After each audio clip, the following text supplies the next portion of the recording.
Okay guys, so it's time to move to the next phase of our e-collar conditioning and introduction, as well as recall training. I kind of amalgamate all those things as I talked about in our last video. If you have not watched part 1, you better go back and watch part 1. You have no business watching this video. When we're training with the e-collar, we do not skip steps because that can only have an expense on the dog, and we don't want to create any unnecessary stress or confusion in the dog's work, because that's going to lead to a dog who doesn't look as happy as he or she could look. So, moving forward, I'll assume you spend a week conditioning your dog on a 6-foot leash, manufacturing the recall, and also introducing the dog to the concept of the electric and teaching the dog the correct response to that sensation of the electric. Now let's talk about how we're going to progress from here. So as you can see, I'm using a flexi on a flat collar. Again, you can use a prong collar, and you can use a flexi, or you can use a regular 20-foot long line or 30-foot long line. Doesn't particularly matter. The most important thing is that if you're going to be using your prong collar, the dog does not always feel pressure, because remember how we already trained the dog to walk on a loose leash? We really don't want to counteract that. So don't create excessive pressure. And the problem with flexis is if they're unlocked, there's always just a little bit of pressure. So I'm always careful when I use flexis and prong collars together. So typically when I do this training, I'm using a collar that doesn't create pressure on the dog if there's a little bit of tension, even the tension from a flexi. So flat collar, flexi, flat collar, long line, prong collar, long line. You can use a flexi with the prong collar, just be careful with it, okay? So, got my e-collar set. Now, we were at the conditioning level before, the working level of the dog, where the dog barely perceives it. So now what we're going to do is we're going to escalate a little bit on the e-collar, okay? So I want to go from barely perceives it to slightly uncomfortable, and then I want to get a little bit intermittent with what I'm doing. And intermittent means I'm just simply not doing the same thing over and over again. So with conditioning, every command was preceded or together with the electric, depending on how you're doing it. Now what we're going to do is we're going to start with using the electric just like we did in previous repetitions, but we're also going to sometimes not use the electric right away, give the command, and judge the response of the dog. If the dog responds promptly, we're going to, of course, go through the whole moving away from the dog, praising, and then marking and rewarding. If the dog does not, we're going to make the electric, okay, on that slightly higher level that I talked about. We'll help the dog with the leash if necessary, and still move away, mark and reward as necessary. So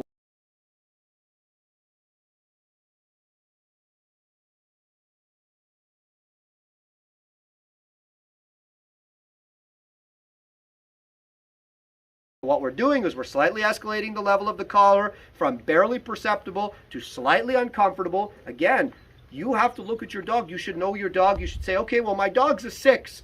Slightly uncomfortable for my dog is like a 9.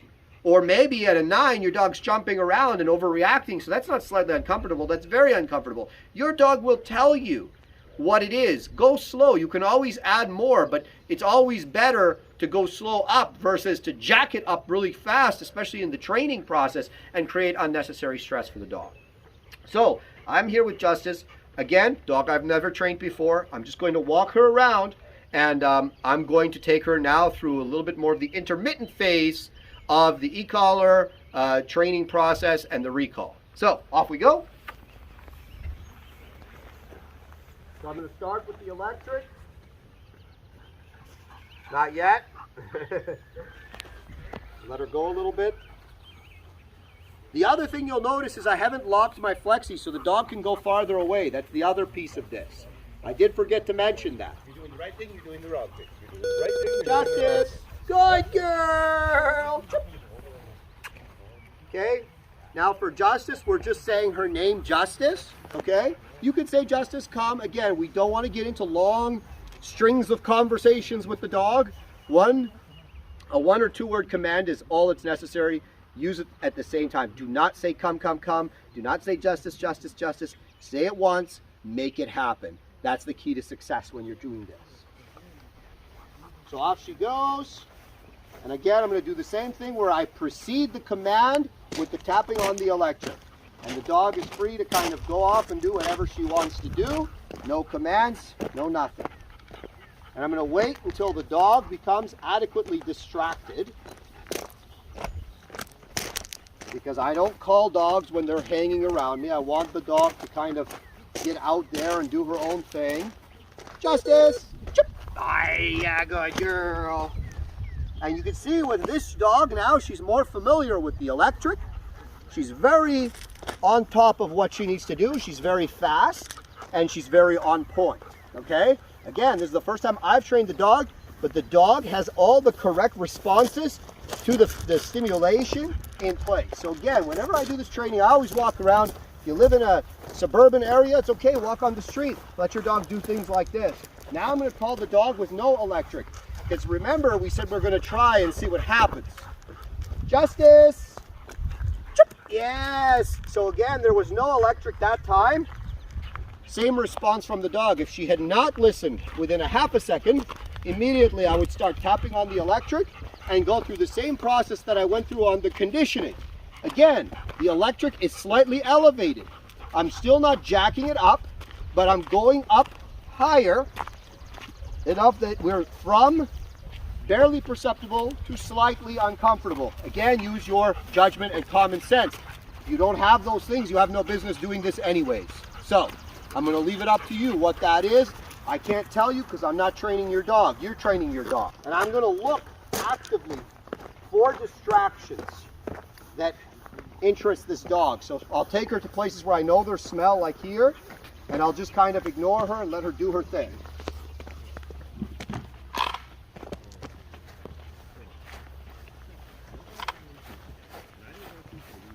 Justice, come.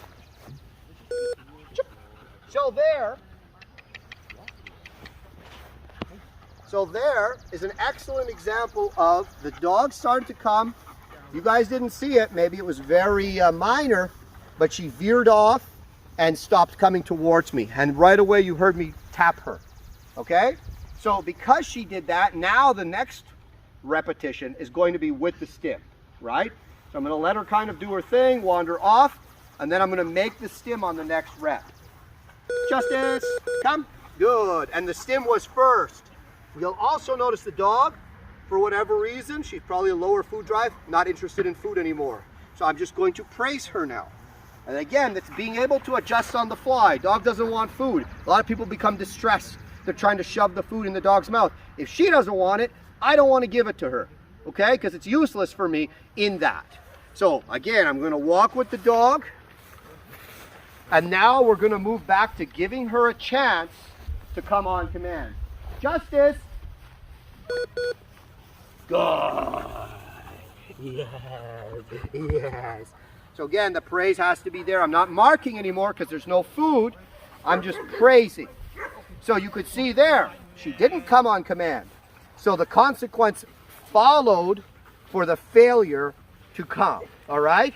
So the e-collar became a consequence. We moved from conditioning to it becoming a consequence. Again, I need to see some minor discomfort from the dog, not major, in this phase. And I'm giving the dog more freedom. I'm going to look for a little more of a distracting environment. Justice, come. That's a good girl. Yes. So that time, without the use of the electric, the dog showed me the correct behavior, still moved away from the dog, praised the dog. If you don't move away, then you do not praise profusely, you're going to have a dog that drags its butt back to you. You are not going to have a dog that comes promptly. This is such an important thing, okay? I can't stress this enough. So I'm going to do this for at least another 5 to 7 days. So I'm going to let her go, and I'm going to give her the command again. Justice, come. That's a good girl. Yes. All right? And that's really important, right? You can see the dog ignored me right away, bum bum. And if you watch the dog's body language, you saw a slight, you saw a twitch, a head check from the dog, indicating that there's a level of discomfort there. Nothing major, but there is discomfort, and that's important. It will not work if you're not escalating a little bit. Now, because I did that, my next 2 repetitions at least, I'm going to go back to conditioning, and that's what the intermittent phase is.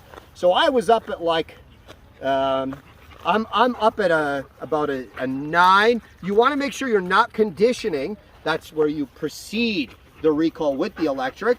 on a higher level. So if your dog is showing a lot of discomfort, which you shouldn't be doing anyways, but I have to say this, do not proceed the recall with a higher level on the electric. Do not do that. So again, I want it slightly uncomfortable. So that's what I'm gonna do here. Justice. Good girl. Yes. Oh, wow. Yeah. And that's how you reward your dog when you come. If your dog says, I don't want food anymore, there has to be something on the end of that recall. So, one more recall on conditioning, and I'm going to wrap this session up. So, for those of you wondering what the ratio of giving the dog a chance to respond correctly to the recall command versus actually leading the command off with the electric, for me, I lean heavily towards the conditioning still if it's my first session. If I'm getting towards the end of that 5 to 7 days of consistent training in the intermittent phase, I'm going to lean more towards telling the dog to come, okay? And then if the dog doesn't come, going into conditioning on the next repetition. What I don't want to get into, and this is big, okay?